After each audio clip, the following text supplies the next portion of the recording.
What's going on, everybody? Y'all know what it is. This is Rap About Radio, another episode of Mental Breakthrough. Again, I'm here with my radio listeners, y'all listening in, and also I have my IG followers right here behind me. And today we have a special guest with us, man. I'm happy and honored he came and connect with us. He go by the name of Malcolm X Bowser. What's going on, brother? How you doing today? What's good, man? I feel good. Yeah. Thanks for having me on your show. Yeah, man, no problem. First, I just want to say congrats, man. Congrats on the new child, on the newborn, man. I know how that journey you about to endeavor. Because I got a 2-year-old upstairs, so I know, you know what I'm saying? I know how that is. Right. So, listen, man, I really want to, connect with you because with these conversations I like to have, it's really, I like to inspire. Like, I work with a lot of different individuals, but it's interesting because everyone has that story to where they want to get to a point where they want to quit. They always hit this part where in their journey they start doubting themselves and quitting, and I always want to kind of reach back and kind of tell them to push through is all a part of the struggle. And you being an entrepreneur, an author, you have your own podcast. We're gonna get into that more later, but I like to start this conversation on have you came across that threshold of where you had doubt or you wanted to kind of fold at one point? Oh, for sure. Like, I mean, being an entrepreneur, like, you never really know where it's gonna just kind of work or where things you have put in place to just kind of like fit in that puzzle. Right now, I would like advise people to try to just see the bigger picture. Right. You know what I mean? If I was to give advice, because again, I feel like anybody who's trying to create something, even if you are not trying to be an entrepreneur, if you're trying to just get a great job or land somewhere in your career field that's really extraordinary. I think everybody reaches that point where they feel doubt in themselves, me personally, I find comfort in knowing that I'm not the only one that's been through that. Right. I mean, that's just me. So I don't really know, but I got used to from like an early age because my parents always had me in extracurriculars, and I was always competitive just naturally. I wanted to get better, so they put me in martial arts, and when I was young, and my mother and my pops, they told me, like, you practice, you'll get better. And you have tournaments, like actual competition that'll show your progress. So again, like that was my first kind of like my first instance where practice made me better. So it got me used to the process. And then when I got a little older, I started playing football. And I remember my junior year was a rough year for me because I didn't get a lot of playing time. I rode the bench like mostly the whole season. Like it was a few times I got to play, but then my dad, he took me out to dinner, and he had like a really long talk with me. He was just like, "Yo, if you want it next year, you have to just go at it like you've never gone at anything before." So what position? What position? I played corner and strong safety. Okay, all right, okay, yeah, I played corner and strong safety. My highlight tape was on my YouTube channel somewhere. Like, you gotta go deep, though. So like that year, like that off season, like that was like the most obsessive I've become, like I was ever been, like at trying to get better. So that just kind of laid out the blueprint. So when I transfer to other things, like writing a book, like you have to just, some days are gonna be boring, some days are gonna be tougher than others. Some days you might get a whole chapter done, some days you might get a page done, but as long as you get something done, I think that's a win. Right. So all right, so we're gonna deep dive a little bit more, but all right, let me go back. Okay, because I see your mom was an educator, correct? Yeah. And then we all know who Pops is, the Black Dot. So explain a little bit about, I guess, that upbringing, because you're very you're very what they call woke, right? You're hip to what's going on in the times we're living in. So kind of explain that upbringing, that dynamic with your mom and your pops and how that instilled into you what you got today, like that education wise. So I would say my parents they gave me like, I guess, the best of both worlds. Like my mother is academic in the sense that she really enforces schoolwork, school education, you know, go to school, get your degree, stuff like that. My pops, on the other hand, is very learned, but at the same time, he's also alternative in his teaching as well. Like, yeah, like, you know, my pops, y'all know my pops. So I got the best of both worlds. So when I got an assignment, like the first time like I ever came into consciousness, I would say, I was like in the first grade, and I had an assignment on Christopher Columbus. Mm-hmm. And so my pops was like, all right, explain it to me. Like, so what happened? So I'm like, you know, Christopher Columbus, he came here and he met the Indians. Like, you know, I'm talking like a 6-year-old. He was like, how did he discover America if there was people here? The light bulb went off. I'm like, oh, right. Like, yeah, like that makes sense, right? So then that's when I really just started asking questions. And then and on the flip side, like in the academia side, that taught me how to research. That taught me how to think critically. Right. And then my pop side, that taught me to just how to question everything as well, to question exactly what I'm learning. So I get the best of both worlds in that sense. Right. No, that's crazy because I have a similar, you know, back, I'll say right around first grade for me too. That's when I kind of stepped into consciousness. But I found that it was funny because I remember a quick story. When I was in college, right, and I had a paper. It was a philosophy class, and I think my report was like, who was the first to come up with like science and math or whatnot. So the teacher gave us a reading material, resources to go through. So I did my own research. You know, my mom being who she is, I did my own research. Came back with a paper about Egypt. Right, so.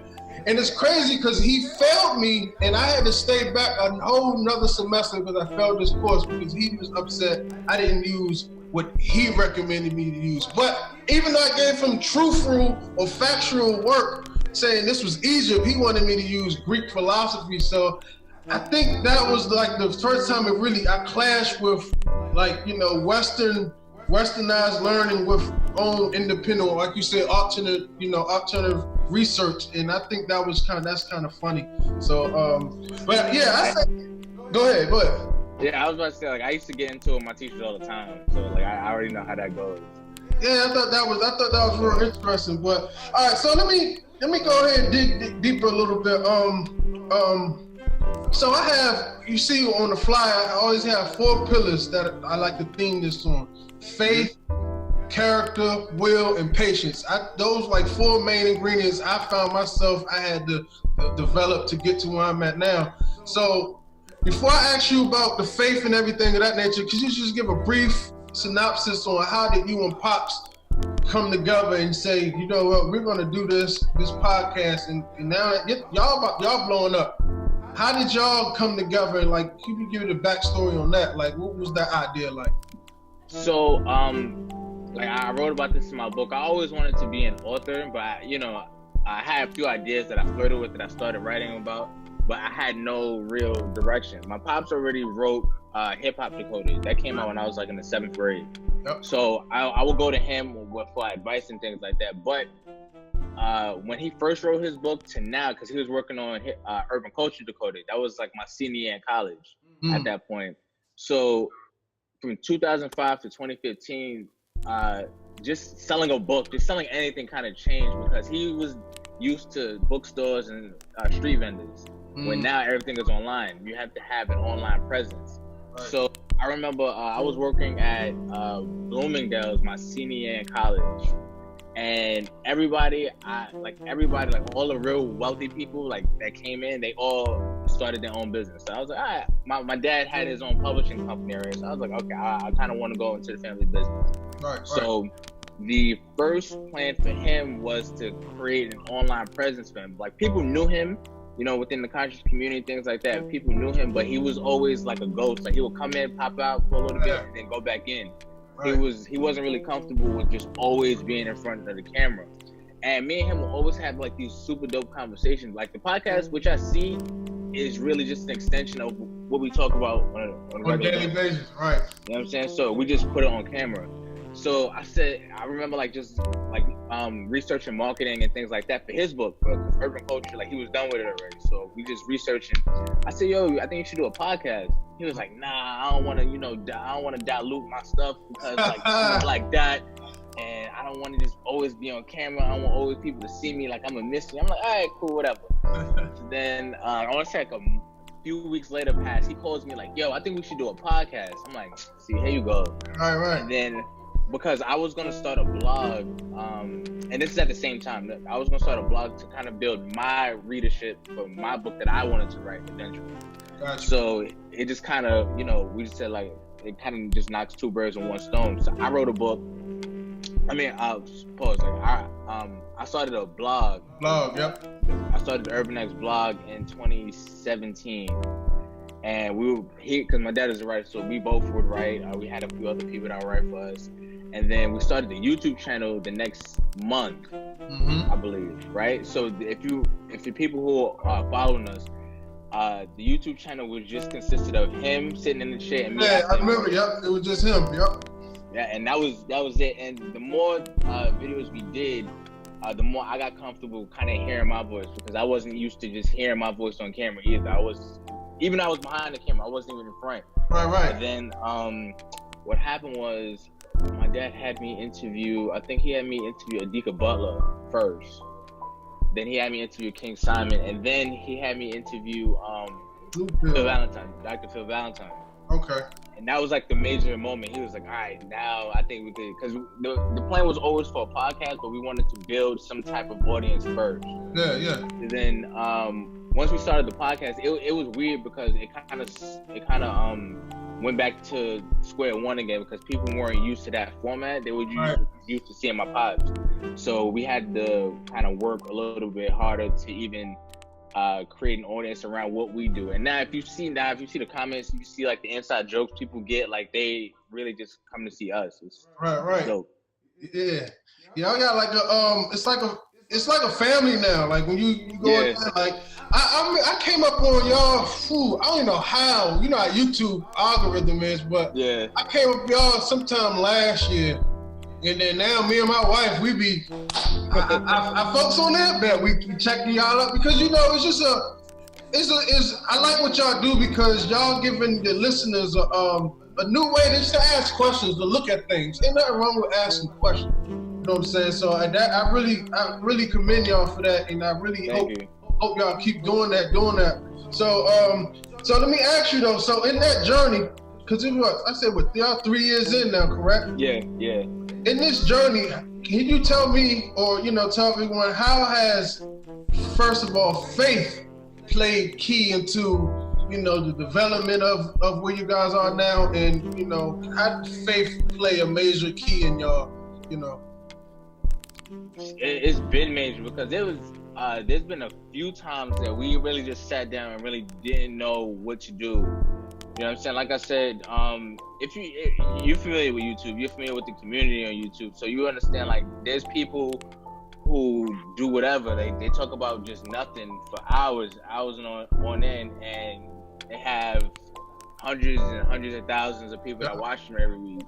And we try to be professional. We try to have our technology up. Like, if you see the first few episodes to now, it looks like night and day. I mean, y'all came a long way, but that's the, You know what I'm saying? So, and it can get discouraging when we don't get the same traction. But then we had to start realizing that, and this just comes from I guess experience. We had to come to realize that your tribe, your specific tribe, your viewers, your readers that mess with you, you have to feed them instead of trying to get other people. Right. So that's what we've been focusing on. We've been focusing, because at a certain point, like, say you have 1 million subscribers and stuff like that, and not everybody is really a supporter. Like, they could be subscribed to you, but they're not a real supporter of you.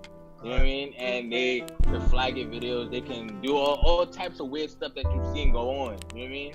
So we've just embraced, like, our community. Even though we have a large community, but we just embraced our community, and we just stuck to doing what we do. Right. And you kind of need faith, and you kind of need faith in yourself and faith in each other. Like, who's a better like partner than my pops? You know what I mean? Yeah, man. Yeah. And my stepmom behind the camera, like who's they family? So Right. who's a better partner than that?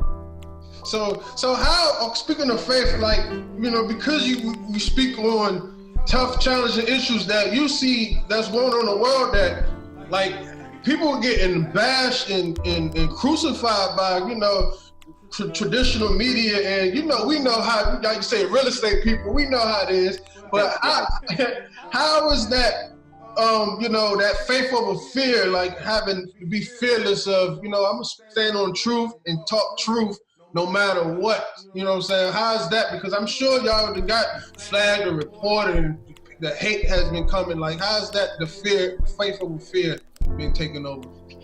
I'll be honest with you, we think about it only in the sense of, like, we're trying to run a business, so we don't try to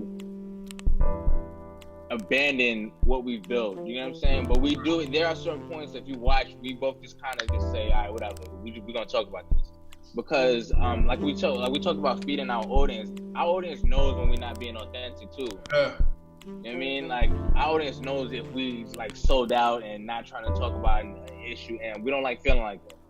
Right, so because we can see, not to cut you off, because we can see, like, when, you know, when you're trying to be professional, like, and we understand that your audience, but then we appreciate when the passion come out. Because I think the last one y'all just did, Pops had, he was just like effort, and we could tell it was pissing them off. You know what I'm saying? So we appreciate that passion that comes along with it.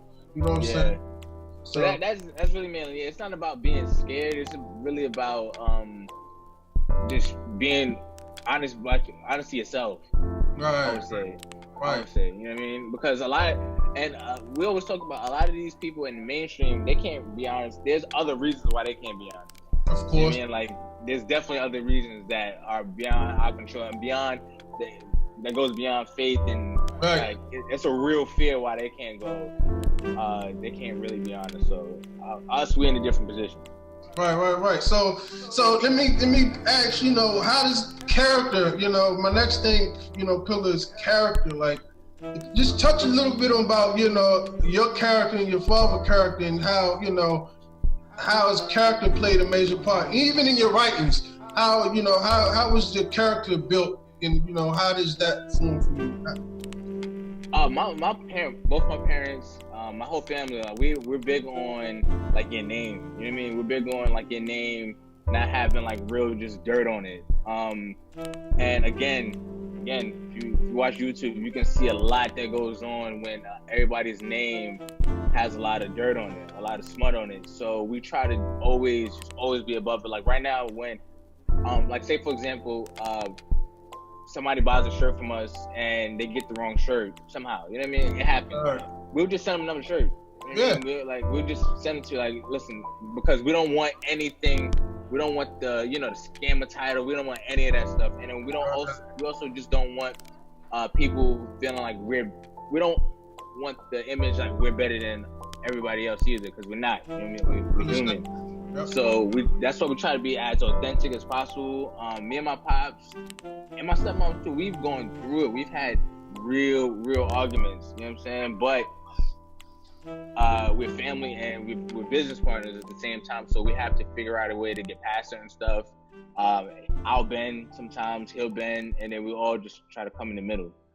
And so that's interesting, because that's going to bring me into the patience aspect of it. So now, you know, for ones just listening, you know, how do you go about one being patient, but like you said, you don't want to have that dirt in your name. But in this environment, when you coming up, you're doing for self, being independent, you see a lot of scammers.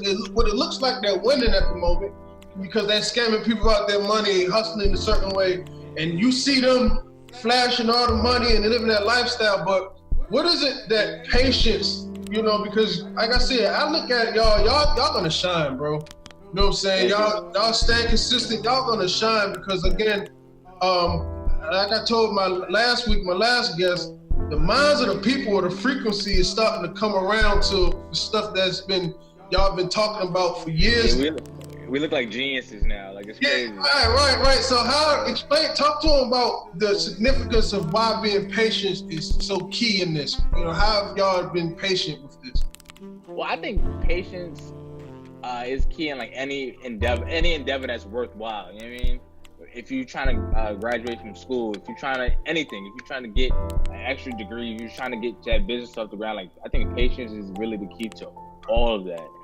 With us, I think it comes down to like our values. You know what I'm saying? Like we're not trying to have we're a family business, so we're not trying to have our family on the internet looking crazy. You know what I mean? Like we're not doing that. And then two, I think we understand that none of us come from a real business background, so we're learning at the same time. We're all learning together at the same time. We're learning what works, what doesn't work. And we understand that things that really are built super fast really come down just as fast as well. Right. So we appreciate the slow grind. Like I said, we appreciate the following we have cultivated, because even though our subscriber counts, it goes up slow, but these are the people who actually took the time to watch us and really give us their attention, and we appreciate it. Right. Definitely. And let me ask you a little bit about your writings and your book. Like, what was the inspiration, behind your book? I know you like to highlight your Black excellence, but what was that made you want to compile these stories and put that out to the world? What was the inspiration behind that? So when we first started doing the Urban Excellence segments during the show, a lot of people, we didn't realize how many people took to it until like they started emailing us like their personal stories and things like that. And that always bugged me out too. Like, wow, like y'all appreciate us just telling your story. So that was one thing. And then two, just in the whole blogging and podcasting experience, I started in my whole entrepreneurial experience, I started appreciating other people's journeys, no matter what it was. Right. So I went to school with a lot of interesting people and a lot of people who are doing great things. So I said, okay, this is actually what I'm passionate about. The other books I tried to write were really self-serving, ego-driven books, I would say. Really? And yeah. Why would you say that? Why did you say that? Because they were just attempts for me to just say I'm an author. There was no real passion behind what I was writing. And if anybody who's listening has tried to write something longer than an essay, if you try to write a book on something you're not passionate about, it is excruciating. Me, I'm in that process. Yeah. So once I found something, and it already fed into what I'm doing now. So it kind of just like the train was on the track with the blog and the podcast already. So the book kind of just added on to it. It kind of gave me some I guess credibility in that little lane. So that's what kind of helped me get through it, the process.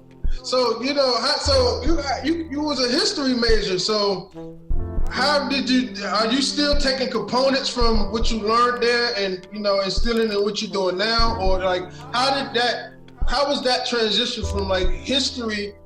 Because you still cover it, but you're from history to like current events now. How did that transition, or should I ask, when you was in school, did you see your path going a complete different direction? Is that that's a better question.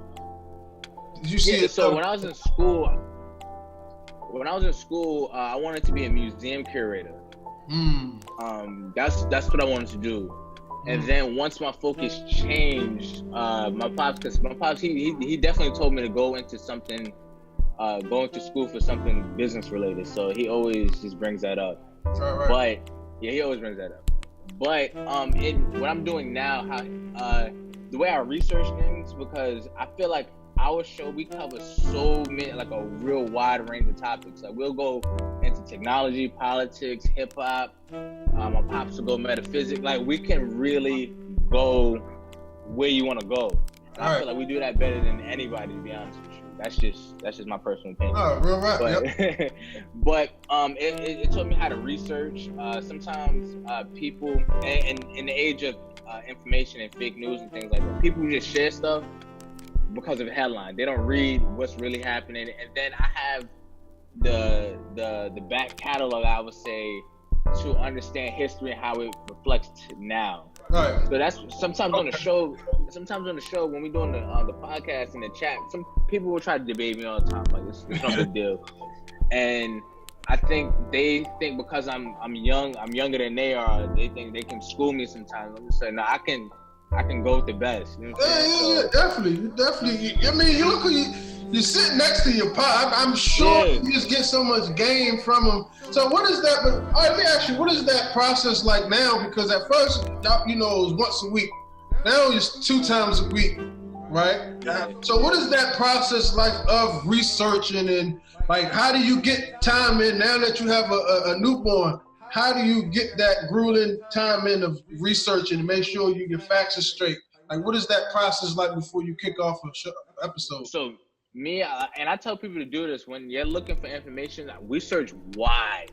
So we search left wing, right wing, stuff we don't agree with. We research it all and we put it on a list. Like if it's interesting enough, we'll put it on a list. And then we'll sit down Monday when I see him. We sit down, we meet. What about this? Nah, I don't know about that. What about this? Yeah, let's go with that. And then we'll get more information. And then sometimes because some of the information we get, it sounds so out there.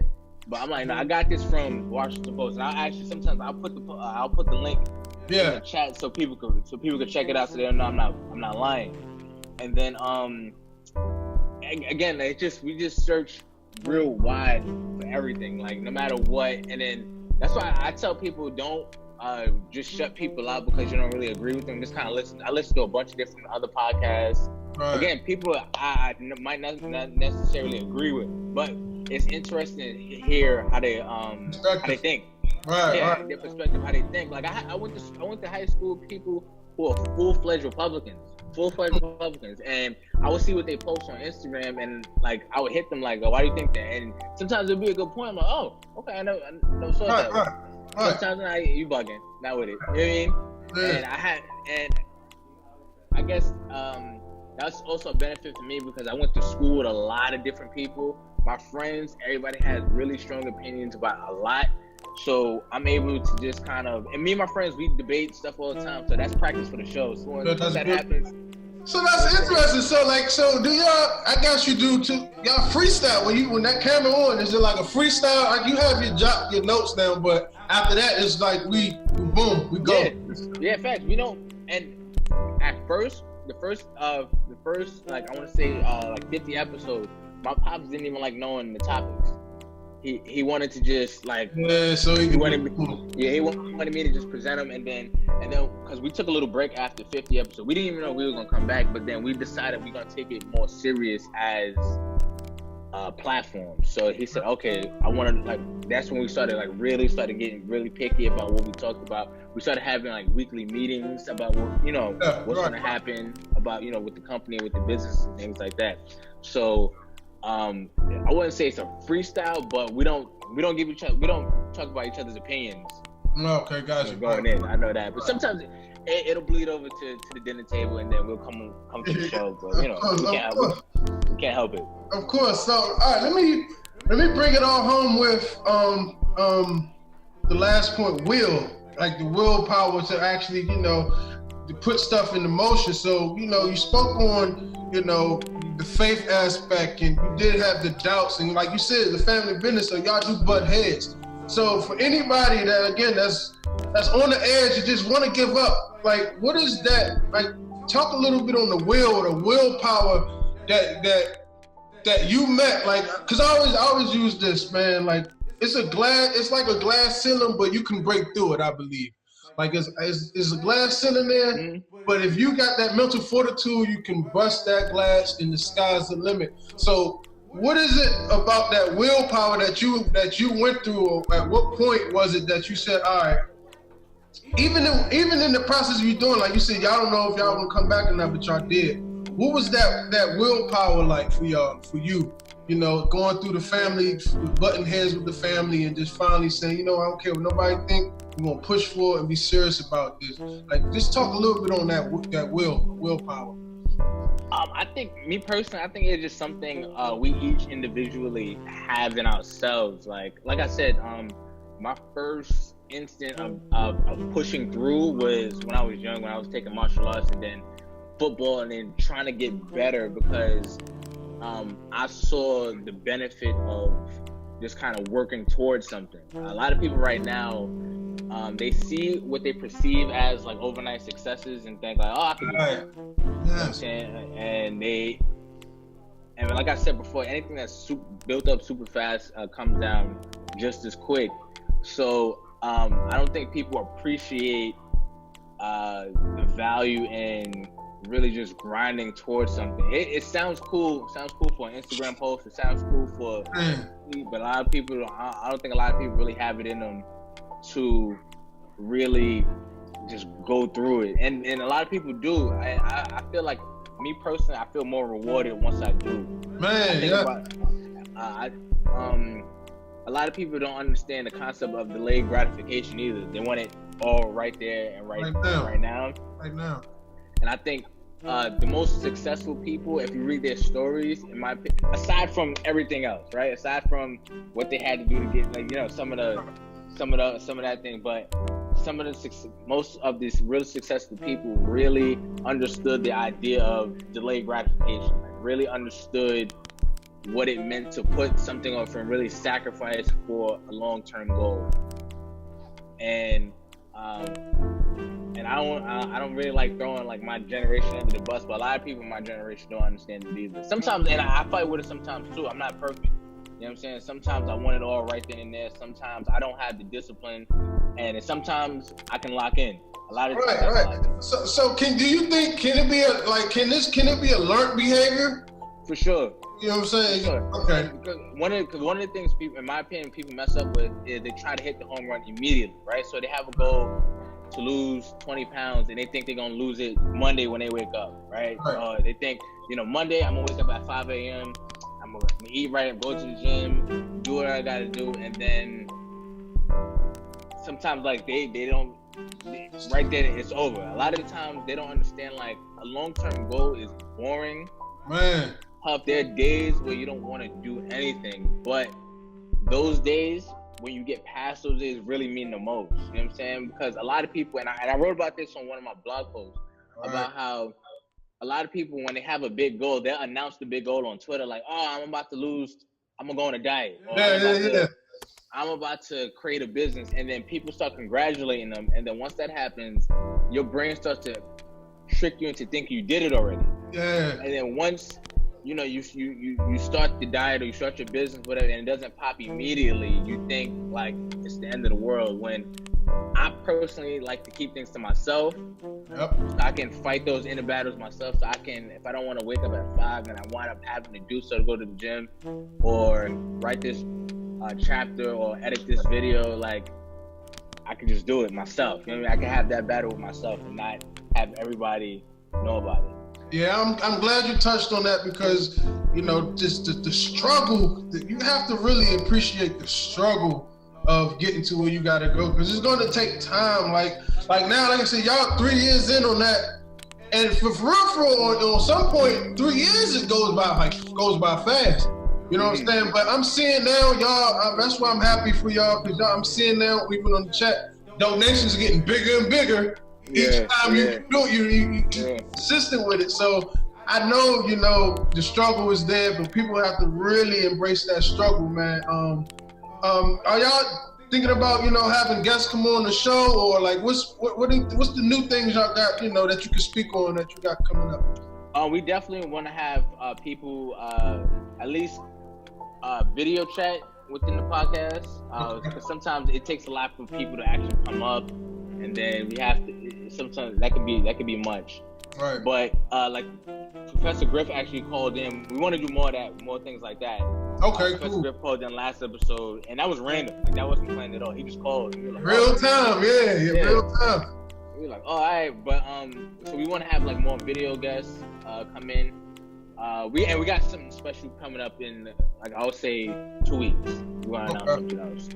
Okay. So that's all I can really say for right now. Got you. All right, I ain't gonna hold you too long, but I do want to ask you. I got a couple more questions. One, now that you have a newborn, just what is to you the importance of legacy? Like you come from your father, been in doing this for years. Trying to liberate his people with with information and knowledge. So now you're coming into your own. So what is it about to you? What does legacy mean to you? And what do you feel like you're gonna leave for your children? So, you know, as we go through this, because it's only gonna get darker. Times is only gonna get darker before it gets some type of light. But what is it about? What do you see with you leaving a legacy behind, or continuing with your family's been doing? Like, what does legacy mean to you?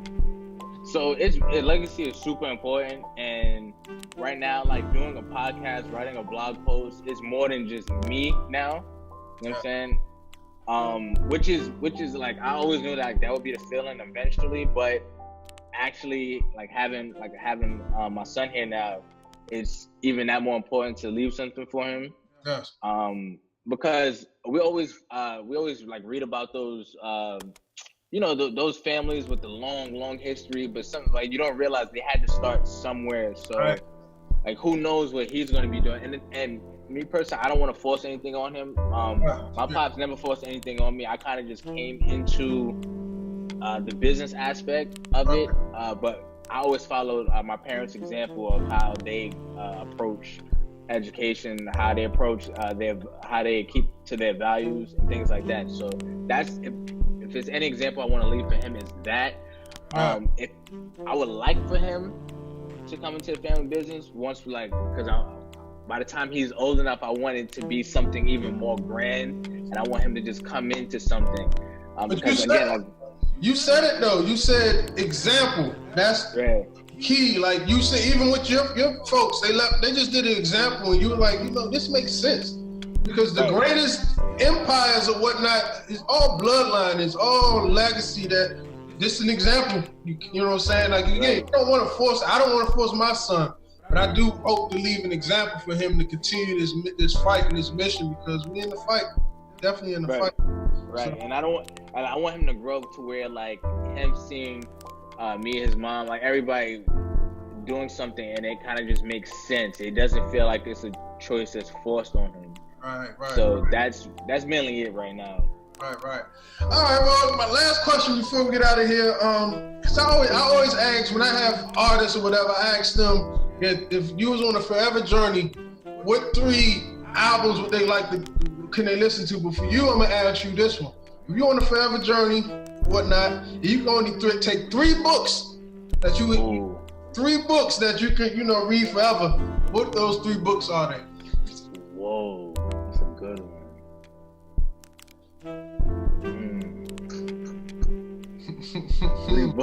Alright, so first book would be The Alchemist. The Alchemist, good one. That's one of my favorite books. Second book, it's alright, so because my pops is an author, so I'm not gonna throw him under the bus. So I'll say Urban Culture Decoded. You know what I'm saying? That's nice. But the third, it's tough. I would choose between Ego is the Enemy by Ryan Holiday or 48 Laws of Power. I can read those. I can read those 2 all day. Hey, that's a mean book. So listen, y'all heard that one, right? Yeah. And make sure y'all definitely get and check out the Urban X. What is it? UrbanXbook.com. Or you can visit shopurbanx.com. That's where we have everything. Shopurbanx.com. Definitely check out the books there. I'm about to get into read into yours and see, getting your stories definitely. So, I'm a supporter, man. I'm in there. I'm a supporter from the start. So I appreciate everything. So one last thing though for the people listening, some little advice on your exit advice that you would give to individuals that want to get into media, to do podcasts or radio or be an author. Like, advice would you give them that's trying to head into this media game? I would say embrace the boring days. Embrace the boring days. Embrace the days you're not really getting that many views. You're not getting that much engagement, because I think that those days teach you the most. You know what I'm saying? Than the days that you have the most success. So I say embrace the boring days. Those really teach you a lot, and embrace learning.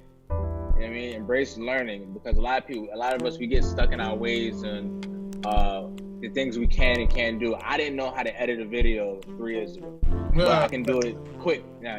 We didn't know how to set up mics and into a board and podcast and have it live stream. We didn't know how to do any of that, but if you see us in action, we're like a well-oiled machine at this point, and we still have a lot to learn. Right. So I would say just keep learning and embrace the boring days. That's my advice. Hey man, listen, I appreciate you, bro. Definitely hope to still stay connected with you. Thank you for tapping in and giving my listeners something to take home. Yeah, man, Urban X, man, y'all definitely check out Malcolm, man. You do a great job again moderating the show. Thank you. Organized, man. So I'm gonna stay tuned. So yeah, man, appreciate you coming connecting with me, man. Thank you. I appreciate you having me on, man. Thank you. Yes, sir, man. I'll holler at you. Till next time. Peace. All right, man. Peace. Yes, sir. All right, family. That was Malcolm, man. That was a good one, I believe. That was good.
That's going to be able to monetize, if that makes sense. So, yeah, yeah, man. So, yeah, definitely. Thanks for tapping into me, y'all. Have a blessed Sunday, man. For my radio folks, bro, continue to vibe out with me. Make sure y'all download Station Head app. Y'all can just kick back and listen to the music that you like to listen to. Peace, man. Until next Sunday, man. I'll let y'all. Y'all be blessed.